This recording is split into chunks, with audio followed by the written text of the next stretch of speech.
জনাব তাজুল ইসলাম, আপনি জানেন যে জুলাই হত্যাকাণ্ডের বিচারে আপনাদের অন্যতম চ্যালেঞ্জ হচ্ছে শেখ হাসিনাকে ভারত থেকে ফেরত আনা যাবে কিনা। অন্যদিকে আমরা দেখলাম যে জনাব ওবায়দুল কাদের নাকি 3 মাস দেশেই ছিলেন, তারপরে তিনি চলে গেছেন।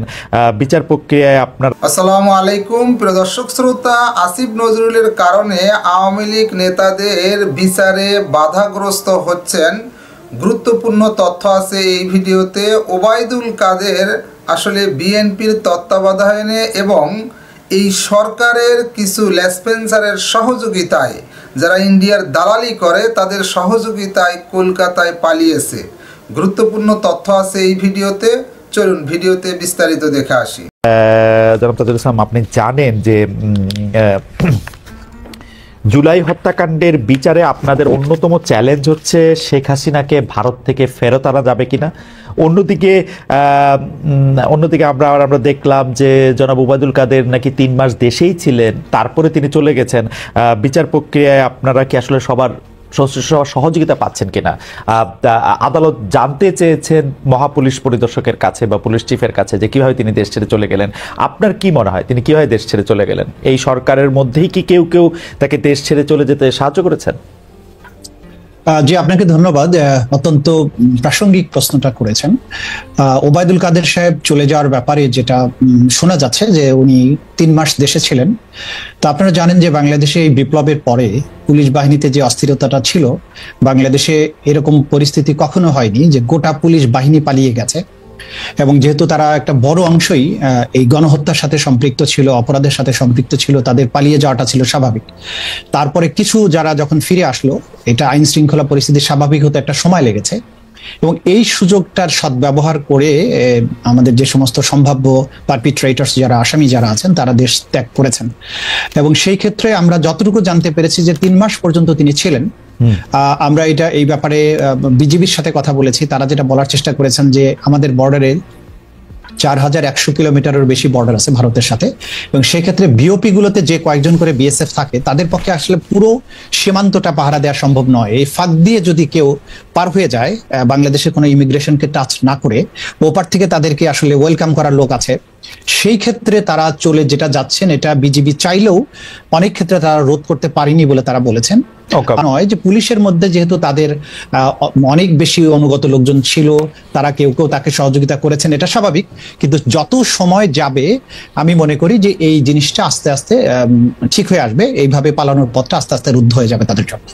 না মানে আপনার কথা থেকে একটু ব্যারিস্টার ইসলাম আপনার কাছে একটু আসি যে আপনি বলছেন যে যত সময় যাবে তত ঠিক হবে। আবার আপনি বলছেন যে বা আপনাদের কাছে খবর হচ্ছে 3 মাস উনি দেশে ছিলেন, অর্থাৎ প্রথম 1 মাসকে যদি আমরা ধরে নিই যে পুলিশ বাহিনী তার পুনর্গঠন সেটার ক্ষেত্রে অসুবিধা, কিন্তু আমরা তো দেখলাম যে যখন পুরোটার সবার দায়িত্ব নিয়েছে তারপরে উনি গিয়েছেন। এটা কিভাবে ব্যাখ্যা করবেন? মানে ডেফিনেটলি যে এই জিনিসটা তাদের ব্যর্থতা তো বটেই। আমাদের আইন শৃঙ্খলা রক্ষাকারী বাহিনী যে আদালতের যে ওয়ারেন্ট ছিল সেটাকে কার্যকর করার ব্যাপারে যতটুকু তাদের সিরিয়াস হওয়া উচিত ছিল, অথবা টেকনোলজি ব্যবহার করে তারা যেভাবে সিরিয়াসলি তাকে গ্রেপ্তার করতে পারতেন, সেটা তারা করেননি। এটা ডেফিনেটলি তাদের একটা ব্যর্থতা আমি বলবো।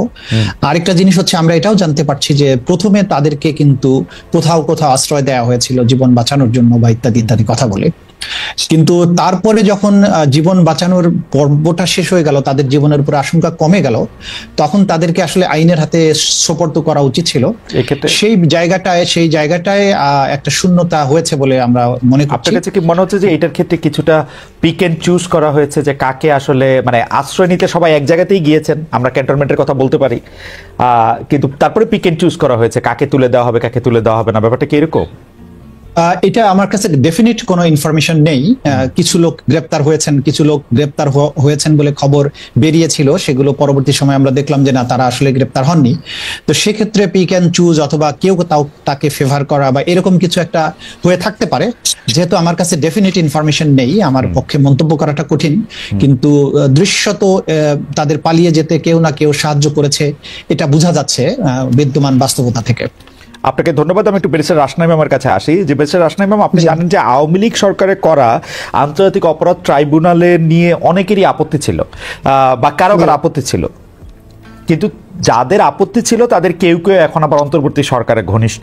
এই সরকার ট্রাইব্যুনাল পুনর্গঠন করেছে। এই পুনর্গঠন প্রক্রিয়া থেকে আপনি কি বার্তা পেয়েছেন? আমি প্রশ্নটা আরেকটু স্পেসিফিক করি।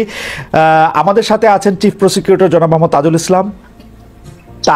তিনি এখন আবার এটা চিফ প্রসিকিউটর হয়েছেন। অনেকে বলছেন যে এই ব্যাপারটা আসলে ঠিক হয়েছে কিনা।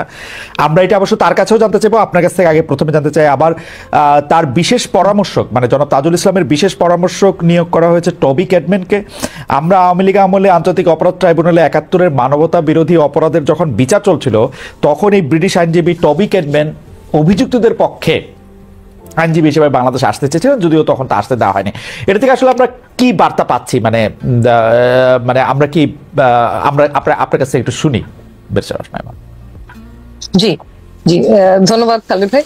প্রথমে আমি যে কথাটা বলবো যে আমাদের একটু রিয়েলিস্টিক হওয়া উচিত এসব ব্যাপারে, কারণ বাংলাদেশে কিন্তু ঘাটতি আছে কম্পিটেন্সেরও প্রত্যেকটা ক্ষেত্রে। এবং আমরা জানি তাজুল ভাই আমাদের সামনে, আমার সাথে এখন সামনে আছে বলে যে আমি তা বলছি তা না, বাট উনি এই ব্যাপারে যথেষ্ট অভিজ্ঞতাও অর্জন করেছে এবং সেটা একটা বড় কারণ যে কারণে ওনাকে এই পদটা দেয়া হয়েছে। সো এটাও কিন্তু ভুলে গেলে হবে না। ওনার মতো অভিজ্ঞতা সম্পন্ন খুব কমই হয়তো হাতে গোনা আছে বা ছিল যখন উনি এই পদটা পেলেন। সো সেটা একটা কারণ। এখন আরেকটা আপনি বলতে পারেন যে অপটিক্সটা নিয়ে হয়তো অনেকের অপটিক্সটা জন্য অনেকের প্রশ্ন উঠেছে যে ওনার রাজনীতি বলেন বা ওনার প্রিভিয়াস রেকর্ডস গুলো দেখলে মনে হবে যে উনি কি ইম্পার্শিয়াল হতে হবে নাকি, কিন্তু এখানে তো ওনার ইম্পার্শিয়ালিটিটা যত না প্রয়োজন, ওনার স্বাধীন হওয়াটা যত না প্রয়োজন, তার থেকে বেশি প্রয়োজন কিন্তু যে ট্রাইব্যুনালটা স্বাধীন কি না, যে বিচারটা করবে। সো আই থিংক ট্রাইব্যুনালের স্বাধীনতাটা এখানে অনেক বেশি ইম্পর্টেন্ট প্রসিকিউটরের স্বাধীনতা থেকে। কিন্তু ব্যারিস্টার ইমাম, আমরা যখন বার কাউন্সিলের থেকে আপনারা সনদ নেন তখন আপনারা তো আসলে এইটারও সনদ নেন। আপনারা তো আসলে যারা আইনজীবী আছেন তারা তো আসলে বিচারের extended hand, law officer of the court. তো আপনারা যদি স্বাধীনভাবে কাজ না করতে পারেন সেই বিচার তো আসলে খুব ভালো হওয়ার সম্ভাবনা মানে মানে কমে যায়। কারণ আসলে আদালতকে তো সাহায্য করেন আইনজীবীরা এবং তারাও একটা কম্পিটেন্ট হ্যান্ড, মানে অবশ্যই মানে তাদের বাদ দিয়া আমি মানে আপনাদের কাছে একটা বলা তো আসলে একটু, কারণ আপনারা এটা খুব ভালো করে জানেন যে আপনাদের সনদটাই এইটা যে আপনারা আসলে আদালতকেই সাহায্য করবেন বিচারটা পাওয়ার জন্য। এখন যদি কোনো কারণে আপনাদের বা জনাব তাজুল ইসলামের গতবারের অবস্থান থেকে যদি এইটা মনে হইতে থাকে যে তিনি আসলে আদালতকে ঠিক সিনসিয়ারলি সাহায্য করবেন না বা পার্শিয়ালি সাহায্য করবেন, এটা যদি মনে হয় তাহলে এটা একটা সমস্যাজনক কিনা? অ্যাবসলিউটলি, আপনি সঠিক কথা বলেছেন যে প্রথমে আমরা আইনজীবী হিসেবে আমরা officers of the court. So আমাদের দায়িত্ব হচ্ছে প্রাইমারিলি কোর্টের কাছে এবং আমাদের দায়িত্ব হচ্ছে কোর্টকে অ্যাসিস্ট করা আইনের ব্যাখ্যার মাধ্যমে এবং সাথে সাথে আমাদের ক্লায়েন্টকে রিপ্রেজেন্ট করা। সো ওটা তো আছেই। এবং স্বাধীন একটা বিচার বিভাগ বা স্বাধীন যদি ট্রাইব্যুনাল আমরা চাই, অবশ্যই তার সাথে স্বাধীন ওয়ার্ডটা থেকে আমি যে ইউজ করবো তা না, বাট তার সাথে আমাদের যে ওথটা নেওয়া হয়েছে, আমরা অ্যাডভোকেট যখন হয়েছি, আমাদের যে কোড অফ কন্ডাক্ট আছে সেটা যে মেনে কাজ করে, সেটা যে মেনে প্র্যাকটিস করে, এমনই কাউকে আমাদের চিফ প্রসিকিউটর হিসেবে দরকার। সে বিষয়ে দ্বিমত পোষণ করার কোনো স্কোপ নেই। হ্যাভিং সেড দ্যাট, আমি যেটা বলছি যে উনি যথেষ্ট competent for this position, number one. Number two, ওনার স্বাধীনতা নিয়ে প্রশ্ন তোলার মতো এখন পর্যন্ত, এটলিস্ট পদ পাওয়ার পর থেকে এখন পর্যন্ত আমার চোখে কিছু পড়েনি। আপাতত সামনে গিয়ে যদি পড়ে তাজুল ভাইয়ের, তাহলে তাজুল ভাইকে কাঠগড়ায় দাঁড় করাবো, সেটা অন্য জিনিস, কিন্তু আমার চোখে পড়েনি। বাট হ্যাঁ, অপটিক্সটা নিয়ে অনেকে প্রশ্ন করেছে যে, কিন্তু সেখানে আমি বলবো যে একটু রিয়েলিস্টিক হওয়া দরকার, কারণ এখানে কম্পিটেন্স। ব্যারিস্টার রাসনা ইমাম যেরকম অভিজ্ঞতার উপর জোর দিচ্ছেন, আমি আপনাকে ধন্যবাদ জানাই। আসলে জনাব তাজুল ইসলামের কম্পিটেন্স নিয়ে, অভিজ্ঞতা নিয়ে কেউ এই প্রশ্ন তুলতেই পারবে না। আবার পাশাপাশি অপটিক্সের কথা বলছেন। আমরা জনাব তাজুল ইসলামের কাছে যাই। জনাব তাজুল ইসলাম, মানে ব্যাপারটা একটু উইয়ার্ড কিনা, আমি প্রশ্নটা আর ইলাবোরেট করলাম না। মানে ধরেন আমরা আপনাকে যে আদালতে আসলে ডিফেন্স লয়ার দেখছি, সেইটাতে আপনি যখন এটার মধ্যে কেসটা কনস্ট্রাক্ট করতেছেন, বিপরীতে যেই থাক না কেন, এটা একটু উইয়ার্ড কিনা, মানে এটা আপনি কিভাবে হ্যান্ডেল করতেছেন?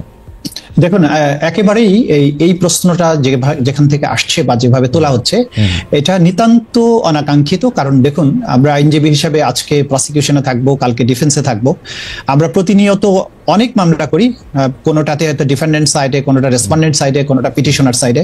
আইনজীবীর কাজই তাই। আমরা আমাদের ক্লায়েন্টের ইন্টারেস্টকে সার্ভ করব একটা জুডিশিয়াল প্রসেসের মধ্য দিয়ে, এবং সেক্ষেত্রে আমার ক্লায়েন্ট কোর্টে যাতে ন্যায় বিচার পান সেই যুক্তিগুলো কোর্টের কাছে তুলে ধরে কোর্টকে একটা সঠিক সিদ্ধান্তে পৌঁছার ব্যাপারে সাহায্য করাই হচ্ছে আইনজীবীর কাজ।